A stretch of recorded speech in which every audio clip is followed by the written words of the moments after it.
As WTIU's Alex Roy reports, Democrats say school funding and some social programs may still suffer. With nearly 350 amendments in the House of Representatives alone, Indiana's proposed $14.1 billion general fund budget has become the center of aggressive debate. This year's budget bill is expected to increase state government general fund expenditures by about $300 million. This may be the result of a revamped revenue forecast system which predicts $500 million a year increases in state tax and fee receipts. The new system comes on the heels of 2 years of overly optimistic forecasts, which saw shortfalls in the billions of dollars for 2009 and 2010. The last 2 or 3 years, obviously, they failed us miserably because the economy went down so quickly and people lost their jobs so quickly. Education funding is the single largest item in the budget, accounting for about 52 cents of every dollar generated through taxes. Republicans say proposed cuts in appropriations to fund K-12 education are a practical necessity resulting from a lack of money. I actually voted for a budget 2 years ago that spent more money on everything, but we had more money 2 years ago. Today, Hoosier families are hurting and the state is hurting, and we've got to tighten our belt, and it's not because we want to. It's just because the alternative is much worse. Prior to this year's legislative session, the state's educational landscape had already changed drastically, with earlier legislation taking schools off of local property tax rolls, a move which State Senate Minority Leader Vi Simpson says has permanently tied school funding to sources of revenue that are highly variable depending on the state of the economy. We used to fund schools partially by property taxes.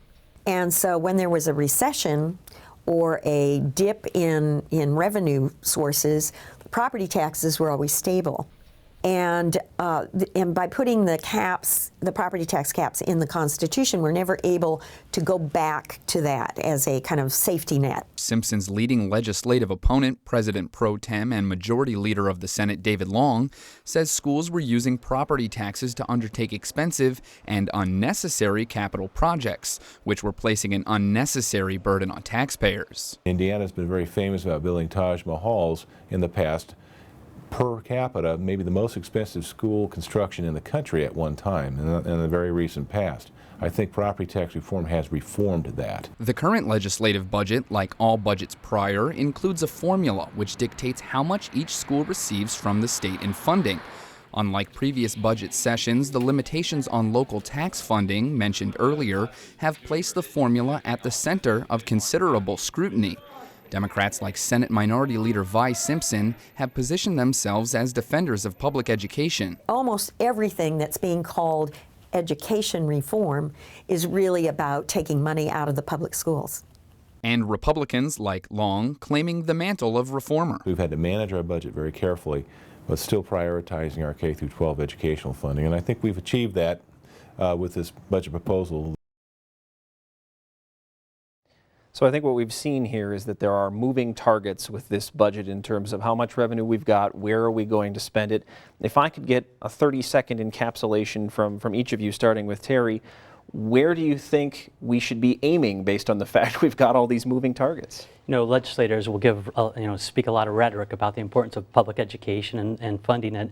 It does make up over 50% of the state budget, and the fact that they will put some modest increases is good news given the tough economy that we've had and the declining revenues. But they are projecting 4 to 5% revenue growth in the next 2 years, but the increase for public education is only 0.5% and then 1%. So perhaps they could have done a little bit more there. Maybe they're being a little too conservative. Really, it is a new day in school funding and public education. We've become a referendum state.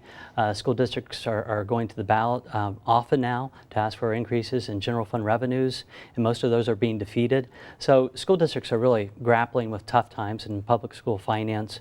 They've made cuts, teacher layoffs are happening, program elimination and reductions are happening, and so it's going to be probably 2 to 4 more years before times get a lot better for public education. Times may continue to get worse before they get better. Brian, where are you aiming your budgetary rifle? Well, education is half the budget, and I think Terry summarized it very well. It's the other half that I'm really concerned about now, because when you look at what was cut, it's things like the state's part of the federal program Medicaid, women, infant, children's health care, a number of social programs of one sort or another which they capped, in a number of different ways. They made it a big hullabaloo about the right for people to take guns practically everywhere. And then they also, a big hullabaloo about defunding Planned Parenthood, which even the Speaker has said may be unconstitutional. So in a sense, this budget is going to pass, and this is it right here. And you can read it, anybody can get it off of the internet and look at it. You can see what the money's going for, but you also have to realize they're operating within a very strict limitation. The budget must be balanced in the state of Indiana, and it's always tough choices, and it does lay out the landscape for the next election. Indeed, with Obama at the top and the very good ground forces that he has, there's a number of issues that are presented to the Democrats that I am sure they're going to run in. Whether they win or not is going to depend on our viewers' votes. Joe, how are you going to make some of those tough choices that Brian's talking about? Right. Budgets are about choices, but they're about priorities. They're really about the type of society that we want to live in. And I thought it was interesting that Senator Long mentioned priorities and then said, we built Taj Mahals for these schools. I think some parents would like their children to go to schools that are Taj Mahals. They're the best, that are that are providing the best infrastructure and the best teachers. I think some of I can't say where I would cut, I'm not a budget expert, but some of these budget cuts are savage. And I think they're causing a political problem for somebody like Mitch Daniels, who wants to position himself as a fiscal conservative, but a social kind of moderate. And you've got a majority in the Assembly that is doing things that he would rather they not do, like cut women's reproductive health services, like cut social services to disabled children. Mitch is going to have a hard time with that when he moves onto the national stage if that goes through. So I think those kind of priorities are really at odds with what a lot of people see as a vision for what Indiana should be, including people like Mitch Daniels and a lot of his wealthy contributors like Eli Lilly, who do not want a same-sex marriage ban in the state constitution, because a lot of their top employees are same-sex couples who pay into the tax base of the state of Indiana. Do we want to be that state? My thanks to all three of you, and my thanks for your time and your consideration of this. These are tough choices, but your opinions are much appreciated. My thanks also to Dan Goldblatt and to Alex Roy and to Ben Skirvin. And we'd like you to send your questions for our next InFocus program to infocus@indiana.edu. You can also leave a comment or see portions of this program by visiting indianapublicmedia.org/infocus. And thanks to you for watching and listening. Have a nice night.